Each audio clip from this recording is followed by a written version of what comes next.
warahmatullahi wabarakatuh.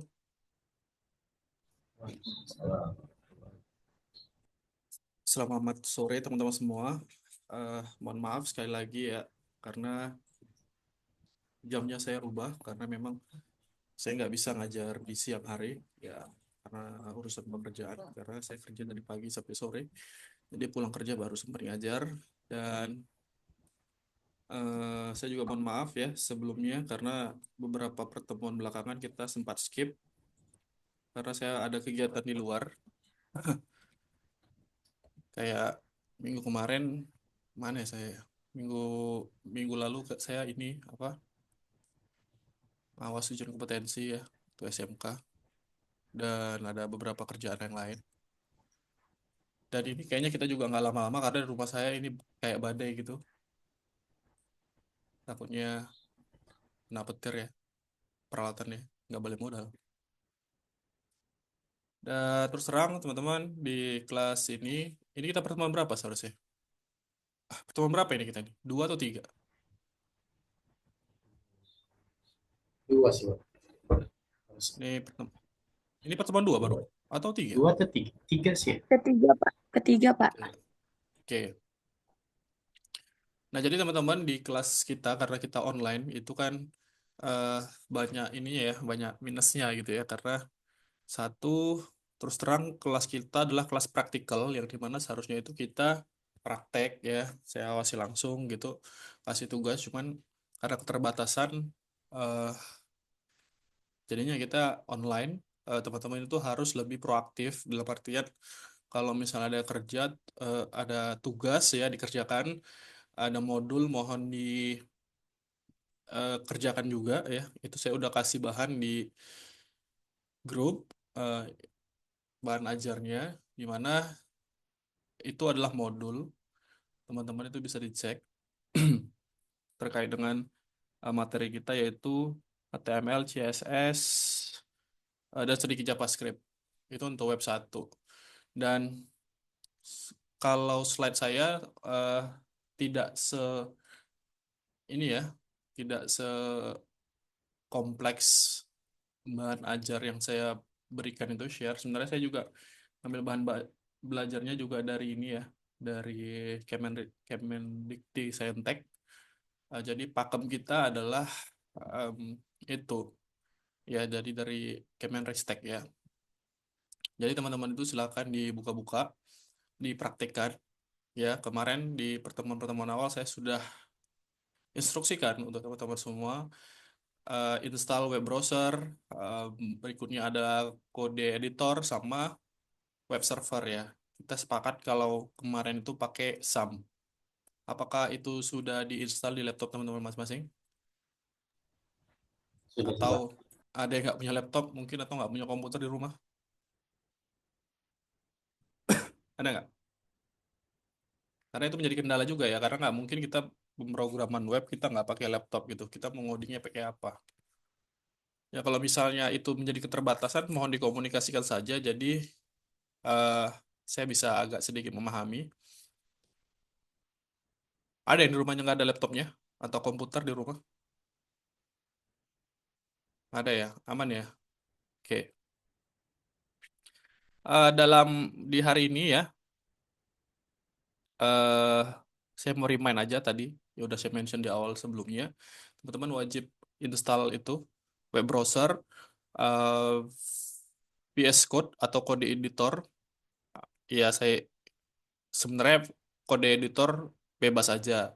Mungkin teman-teman semua belajar sama dosen lain pakai Notepad++ atau Atom atau dan lain sebagainya, atau Dreamweaver mungkin. Tapi kalau di kelas em, saya pakai VS Code. Saya ngajar akan pakai VS Code karena udah nyaman ya, udah nyaman aja pakai VS Code. Jadi nanti tampilan-tampilan kayak em, seandainya kan tutorial, saya kasih tutorial pasti dia pakai text editornya adalah VS Code. Tapi sebenarnya kalau teman-teman lebih nyaman pakai yang lain ya bebas aja.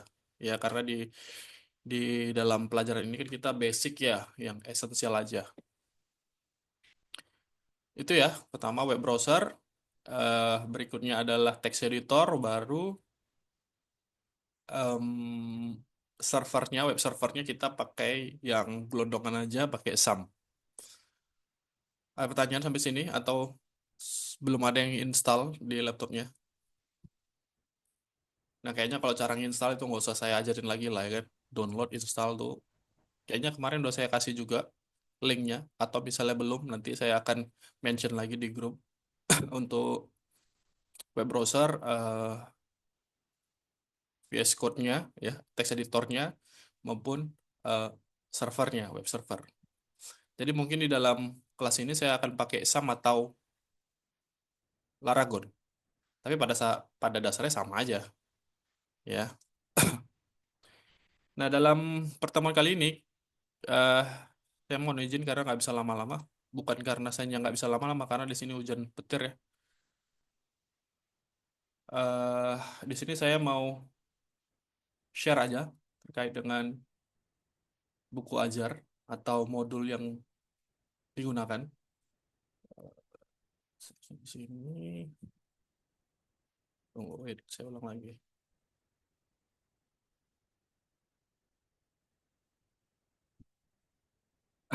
Ya, itu udah saya share linknya di grup atau tadi sama temennya. Udah saya share, nanti mohon dibantu untuk di share kembali ke teman-temannya. Di mana di buku ini atau di e-book ini atau di modul ini, di sini sudah ada penjelasan teman-teman terkait dengan eh, materi kita. Karena saya terus terang ya, ini karena kelas kita praktikal, saya agak bingung ngajarnya gitu. Selain ngasih modul kayak gini, selain teman-teman harus juga proaktif, ya, teman-teman juga harus coba-coba sendiri, ya. Nanti kalau misalnya ada kendala, silakan di-sharingkan atau ditanyakan. Kalau kira-kira di grup segen, silakan dijabri aja. Nanti kalau saya nggak tahu, sama misal saya nggak tahu, ya kita akan cari sama-sama. Ya, ini sebelumnya kita bahas ini dulu ya, web front end. Jadi sebenarnya eh, website itu teman-teman, kalau teman-teman jadi programmer, apalagi untuk project-project yang skalanya besar, seperti perusahaan, startup ya, yang besar-besar, biasanya ada programmer itu nggak sendirian. Jadi ada front end, ada back end, ya, ada UI UX, ada database administrator, ada DevOps dan lain sebagainya. Ya, dalam hal ini, kalau teman-teman nanti berminat mendalami front end, maka teman-teman wajib memahami yang namanya HTML, CSS, JavaScript gitu ya, dan nanti framework-frameworknya. Nah, front end adalah bagian dari website yang berbentuk pemrograman untuk mengembangkan tampilan. Jadi untuk basic HTML, CSS, dan JavaScript itu emang fokusnya di front end. Belum ada operasi logika. Nanti saya akan lihat lagi RPS saya, apakah saya memasukkan PHP atau tidak ya. Tapi kalau untuk front end yang tadi ya di kelas kita, ini pemrograman web satu kan. Pemrograman web satu itu fokus kita adalah front end. Ya, fokus kita ada front end. Mungkin nanti kalau sempat di pertemuan-pertemuan akhir, kalau sempat, kita akan sisipkan sedikit materi tentang logiknya, ya, yaitu menggunakan PHP. Jadi sebelum itu ya, jadi proses web development atau apapun itu ya yang sifatnya aplikasi pasti diawali dengan UI UX. Dirancang oleh UI UX. Apa itu UI UX? Yaitu adalah um, tampilan dari sebuah uh, aplikasi atau website. Ini contoh. uh, jadi idealnya teman-teman, ini saya cerita-cerita dulu ya.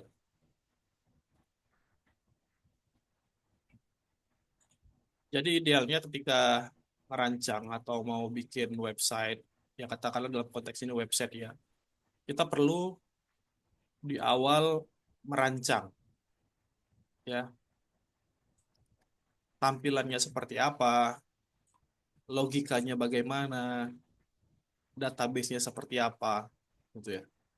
Dan karena scope kita adalah front end, maka minimal ketika kita mengerjakan satu project, kita harus punya desainnya seperti ini.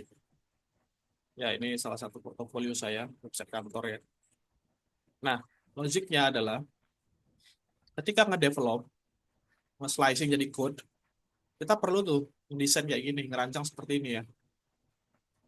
Ini page 1, homepage ada artikel detail. Jadi kalau artikelnya diklik itu jadi kayak apa gitu ya. Terus ada macam-macam lah yang diperlukan oleh satu aplikasi atau satu website. Dalam hal ini dari sisi front end. Ya, dari sisi ini sisi front end. Nah, hal ini UI UX ini nanti kita akan presentasikan ke klien. Ya, nanti kita akan presentasikan ke kliennya atau ke instansi tempat kita bekerja, ke top lead, ke top manajemennya gitu ya. Misalnya kayak saya kan, eh, Pak, ini kita punya website, nanti rancangannya akan seperti ini, akan ada halaman A, B, C, D, E, ya kan? Baru saya kasih lihat, ini halaman-halamannya, ada halaman homepage-nya, ada artikelnya, macam-macam. Dan ketika nanti ada revisi, maka revisinya akan di sini, gitu ya. Akan lebih mudah revisi di sini, gitu. Ini kayak apa gambaran lah ya, gambaran dari satu website atau aplikasi dari sisi front end.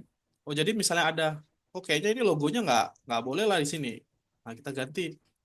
Nanti setelah sudah deal, oke nih, halamannya udah ready lah, udah oke. Nah, baru kita slicing gitu.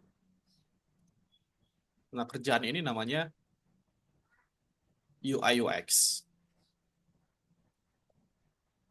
Ini kerjaannya orang UI UX, nanti baru di slicing sama orang front end menjadi eh, kode-kode ya, menggunakan kode-kode HTML dan CSS. Bentar ya, saya angkat telepon.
Nah, jadi seperti itu ya, gambarannya itu kayak gini. Dan di sini kita akan sesuaikan warnanya, strukturnya. Ya, kalau ada tabel kita perlu tabel kita buat ya, CSS-nya dan lain sebagainya. Jadi gambaran kasarnya itu udah paham. Udah kita bisa present ke klien atau ke top manajemennya. Jadi kalau ada revisi itu di sini. Nah, baru nanti contoh ini ya. Kayaknya ini bisa diklik. Misalnya saya klik ya. Oke, nanti kira-kira di sini ada halaman halaman detail itu gini. Ini kerjaan lama sih. Misalnya kayak homepage bisa diklik, oh nggak bisa. Ya, jadi di sini klik-kliknya udah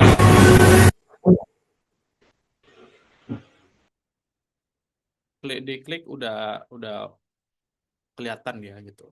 Jadi nanti baru kita proses ke front end. Makanya kita perlu belajar HTML dan CSS. Ya, kalau teman-teman mau mendalami UI UX, silakan saja gitu ya. Dan akan menjadi nilai tambah kalau teman-teman paham front end. Gitu. Jadi teman-teman bisa ngedesain sekaligus nge-slicing. Jadi eh, apa itu HTML? HTML adalah Hypertext Markup Language yang Enggak, Berapa hari itu, Pak ya? 4 hari. 4 hari tadi mana? sifatnya adalah ini ya, client side ya, tempat pengolahannya ada di komputer pengguna. Ya diolah menggunakan yang namanya web browser atau dalam hal ini Chrome atau Mozilla kita pakai. Kalau saya pakai Mozilla, Kalau kalau saya pakai Chrome.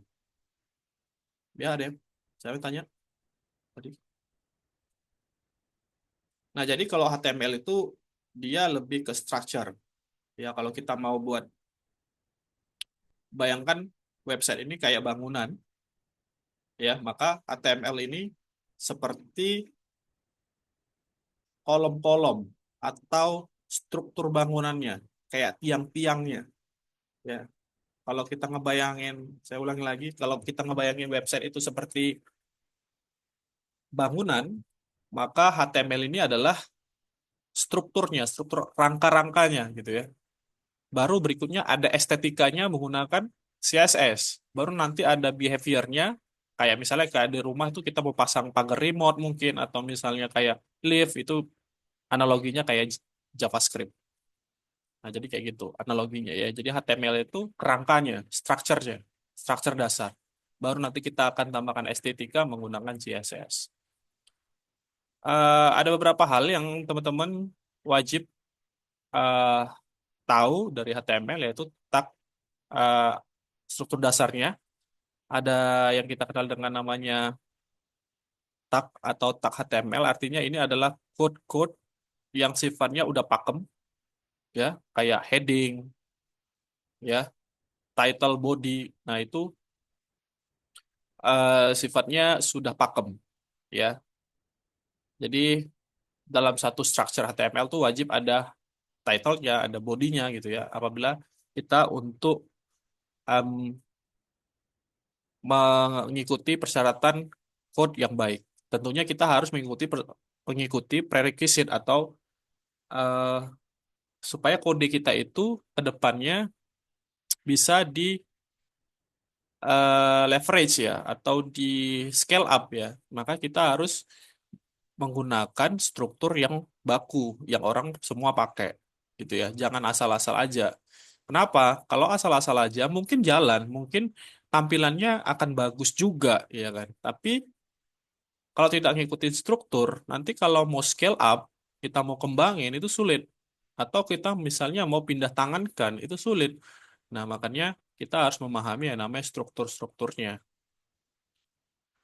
Struktur dasar HTML itu ada tag ya. Tag merupakan teks khusus, eh berupa ini ya, kurung, tanda kurung seperti ini. Contoh ada body ya, di mana body itu adalah bagian bodinya, bagian body dari satu halaman website. Ya, itu yang ditampilkan gitu ya. Macam-macam nanti bisa, library-nya tentu saya nggak hafal ya, nanti bisa saya sharekan macam-macam dari tag HTML. Berikutnya ada elemen ya, ada elemen head berfungsi memberikan informasi tentang dokumen HTML. Berikutnya ada body, elemen body berfungsi menentukan bagaimana satu dokumen yang akan kita tulis itu body, bagian bagian bodinya ya, yang akan ditampilkan ke. Kalau title, sorry, kalau head itu halaman di title-nya untuk informasinya kayak meta tag, kayak di sini kan ada judulnya gitu ya, itu adanya di elemen head. Berikutnya kalau halaman body itu untuk halaman keseluruhan yang ditampilkan di di web browser gitu ya. Jadi ketika ngebuka, maka akan ada tampilannya gitu ya, ada tampilan gambar, ada tampilan tabel, itu adanya di body. Ya, berikutnya ada atribut. Atribut itu apa ya, yang berfungsi sebagai tambahan untuk melengkapi kedua elemen. Ya, kayak ini ya.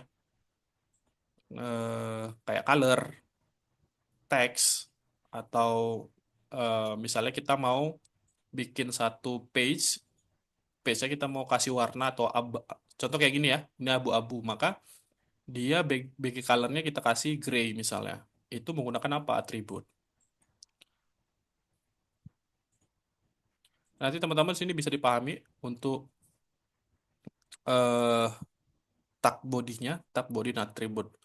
Oke, ini secara teoritis semua ada di sini teman-teman ya. Nanti kita tentunya di pertemuan-pertemuan berikutnya kita akan review, kita akan praktik, nggak bisa juga sih praktik. Saya akan simulasikan, ya. Teman-teman praktikin di rumah sendiri. Nah, ini resiko ya teman-teman kalau kita misalnya uh, di kelas online, ya teman-teman itu bikin sendiri, praktik sendiri di rumah. Ya, contoh saya pakai SAM. BTW sampai di kelas ini ada yang nggak ngerti pakai SAM? Oh, kayaknya Zoom saya sudah mau habis ini waktunya karena lupa perpanjang. Ya ini saya pakai SAM ya, SAM tipe yang lama karena saya sekarang pakai Laragon atau Live. Saya pakai Laragon. Jadi karena saya ngajarnya pakai SAM, nanti teman-teman download aja SAM yang terbaru. Oke, kalau untuk praktiknya ini teman-teman andaikan udah install SAM, ya maka teman-teman silahkan klik Explore, ya, lalu cari folder htdocs. Nah ini adalah directory untuk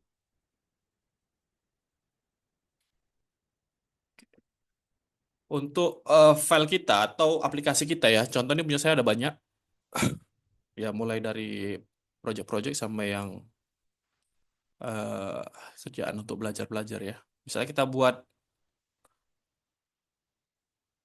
directory satu. Nah,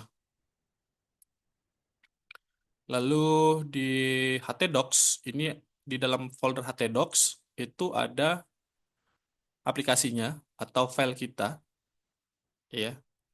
Baru nanti di sini kita buatlah satu file baru, new folder misalnya, sorry, eh, kita pakai VS Code.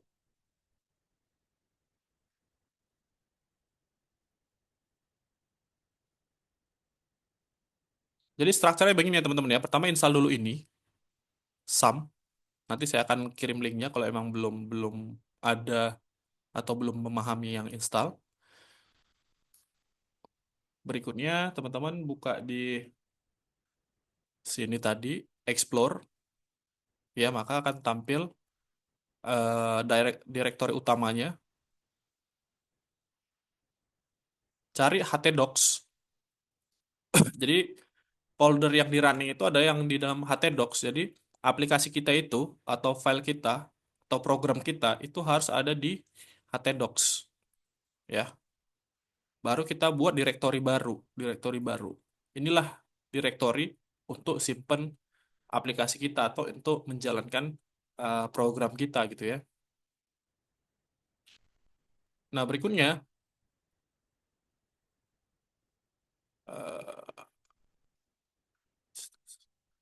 berikutnya karena sudah saya mention eh, di mention sebelumnya, kita menggunakan atau saya menggunakan text editor VS Code. Ya, di sini teman-teman bisa new file. Sorry ya, saya agak-agak lupa di tab. Biasanya saya nggak kayak gini caranya. Karena udah lama nggak ngajarin yang basic ya. Di sini bisa di new file aja. Um, atau gini, open folder dulu. Saya biasa kayak gini ya. Tadi kan kita udah buat folder tuh, ya kan? Open folder. Em, kita cari folder kita tadi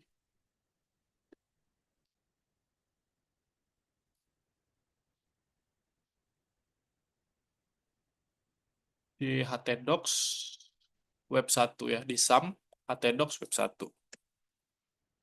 Nah, ini select folder. Artinya kita sedang bekerja di dalam directory web 1, di dalam directory htdocs. Nah, baru kita new file, misalnya index.html.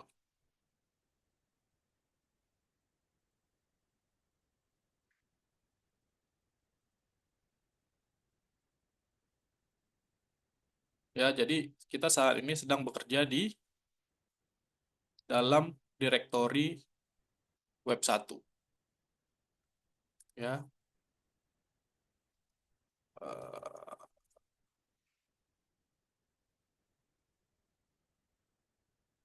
agak agak lag nih komputernya.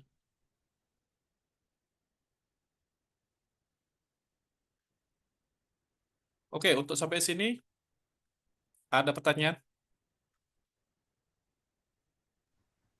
Aman Pak, sejauh ini. Ya, karena ini Pak, basic sekali ya. izin Pak, Pak izin Pak, saya novel tarigan Pak. Ya, Pak, ini langkah-langkahnya dari tadi di layarnya nggak nampak ya Pak. itu yang di layar kalian apa? Cuman ini apa ada WhatsApp ini yang WhatsApp kan. Terus setengahnya ini Pak saya share ke grup ya Pak dari WA Pak. Oh iya, saya salah share ya. Sorry, sorry, sorry. Baca. Ah, kalau ini?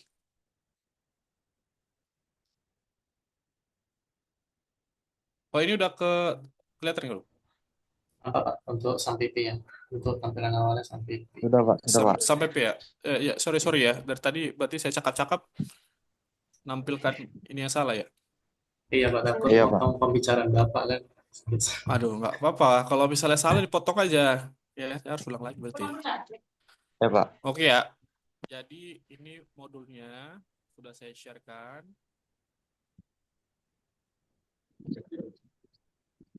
Berikutnya teman-teman harus share sampai buka sampai P-nya, examnya. Lalu klik explore.